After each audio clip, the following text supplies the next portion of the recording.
If he couldn't pay for the date in the beginning, how the hell you expect him to pay for the mortgage? Let that man be a man, sis. That's the topic. If you are okay with not caring how the man came into your life, whether you had to fund his lifestyle, whether you had to take care of him, and you just want a companion, if you love it, I like it. But for my baddies that want a man that's a provider, that would defend them, that would do everything, that can have a conversation, that could stand his own ground, and you don't have to build him and he came already made to you. Some of you ladies, I'm sorry. I'm just gonna be honest. Some of you ladies love a good project. And it's society, it has shifted. It's shifted because we are now leading the men. We are making more money than the men. And it's sad to say, but because of that, it's hard to find a man that's gonna take care of us 100%. Because I want a man to take care of me 100%. I want to make my own, but I want my man to say, Nikki, let's go. Vacation is booked and paid for, and get on the plane. But we have to understand that not all men can afford to fund that lifestyle. And it could be about 15% of the men that are able to fund that lifestyle. And we realize that more and more women are into the workforce and making more money. So now we have my 40 plus baddies that's out there that's, earning more income than the men. And now, because they put their career on the forefront and raise their kids, and whoever they were with in the past, they outgrew them and the relationship sank. So now they're looking for a new relationship. Now they're entering the dating pool again. But at what cost? You re-enter the dating pool trying to find a man that equals and measures up to your standard. Then you slowly realize that most of these men are not there. And if the man does have money, is at what cost? But how I believe and what I've experienced, dating men with money, they come with a whole set of rules. They come with the rules that you have to do what I say, and when I say it, and how I say it. And a lot of women deal with it because they want the rewards that come with having a man with such status. Ladies that make a significant amount of money, we may not want that man that's gonna control us because we have earned the right to sit at the table and at the head of the table alongside that man that was always at the head of the table. So we're not gonna accept that no longer.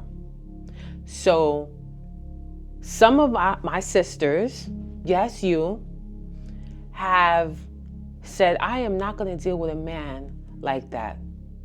And they seek other men that they could potentially control.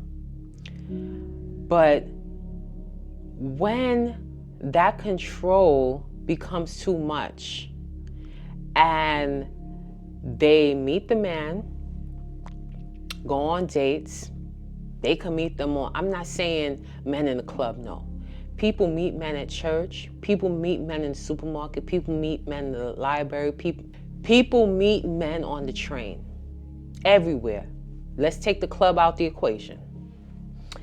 And you meet the person, you guys go on a date. You realize that he makes a certain amount of money. Yes, I'm talking about you ladies that make a good chunk of income. I'm talking about 6 figures. And you meet the person because you don't need anybody to pay your bills. You don't need anybody to fund your lifestyle. You can do it. You're self-sufficient. And you guys date It blossoms into a wonderful relationship. Then you get tired of being the one to do everything. You get tired of paying all the bills. Then one little argument turns into, oh, you don't do this, you don't do that, you're a deadbeat. And then you start degrading the man. I mean, degrading them publicly, privately, just don't care. And my question is, for the women that does that, why? If you know he had no money, why?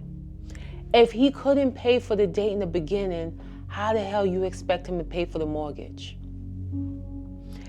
If he couldn't buy you a dozen roses in the past, how do you expect him to buy groceries that's like $300? Make it make sense. You accepted him on his terms. How are you going to turn around and expect him to do the things that you knew he couldn't do in the beginning? Why degrade a man? Because I believe in the philosophy that a man is supposed to be treated like a man, no matter how much he makes. Now, the only time a man needs to be put in his place is if he disrespects a woman. But if the man is not disrespecting you, the man is doing what he can based on the knowledge that he gave you. He told you he was a janitor. You expected him to pay like he's a CEO. How? But now it's a different story if he lied to you and told you that he's the director of the sanitation, you know, and he's a regular garbage man. That's a difference. So of course you're going to be upset. But if he laid his cards out and told you this is what he have and this is what he can do, don't put him down. Don't put him down. We have a problem with our black and brown people where we put down our men all the time. Society already degrades them publicly. Now, they're being degraded by other race. And us within our race is still putting them down. Who do they have? Who do they have to uplift them? Now, I'm not saying, ladies, you're going to build a man. But if you first meet them and they're down there and you accepted they're down there, you better keep rolling with that brother. Keep rolling with him. You can uplift him. You can try to do, but come on. I'm not talking about the 20-year-old you. I'm talking about the big age of 40 plus you. Don't pick up a brother that you have to build. Stop building these brothers. So this concludes the end of this video. If you like what was said on this platform, let me know. Chime in in the comments down below. Tell me what you think. Give me a thumbs up, and I'll see you in the next video.